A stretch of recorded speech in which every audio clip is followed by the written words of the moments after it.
នេះគឺជាវីដេអូដំណើរកំសាន្តគ្រួសារខ្ញុំទៅប្រទេសចិនតាំងពីខែ12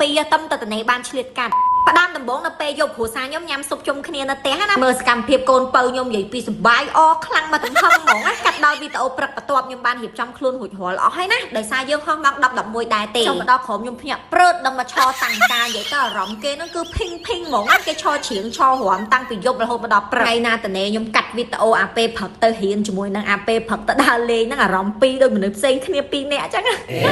មើលកូនស្រីបងរបស់ខ្ញុំនេះគេបានរៀបចំខ្លួនរួចរាល់ដែរហើយប៉ាប៉ាគេពងពាក់ស្បែកជើងឲ្យពួកយើងក៏បានចេញដំណើរមកដល់ពលានយន្តហោះហើយនិយាយទៅផ្ទះខ្ញុំគឺនៅជិតពលានយន្តហោះមកដល់ភ្លាមធ្វើដំណើរមុនគេគឺទៅរកអីញ៉ាំដោយសារចេញមកពីផ្ទះព្រឹកមិញហ្នឹងគឺអត់បានញ៉ាំអីទេថាមកញ៉ាំនៅពលានហើយអង្គុយរងចាំហោះមួយក៏ទៅក្មេងៗឥឡូវឆ្លាតតែគេចេះចុចកំងទិញសូកូឡាអីខ្លួនឯងទេនេះអំឡុងពេលរងចាំយន្តហោះទីបំផុតខ្ញុំបានមកដល់ប្រទេសចិនហើយគឺខ្ញុំចុះដំបូងនៅប៉េកាំងพอមកដល់ភ្លាមតិចសេបងប្អូនអើយខ្ញុំទៅខែ12ណាអាកាសធាតុដូចជា0ហើយដកតែនិយាយលេងសើចអីមកមុខខ្ញុំមកមិនថាអាកាសធាតុតិចក្តៅកម្រិតណាក៏ដោយគឺមុខយើងនៅតែចេញទម្រង់ glowing skin glassy skin នៅលងមាត់ហាប់ដដែលដោយសារមកតួខ្លួនខ្ញុំនឹងហ្មងគឺខ្ញុំប្រើផលិតផល Madame K តាំងពីឆ្នាំ2016មកបងប្អូនឥឡូវវា2026ហើយ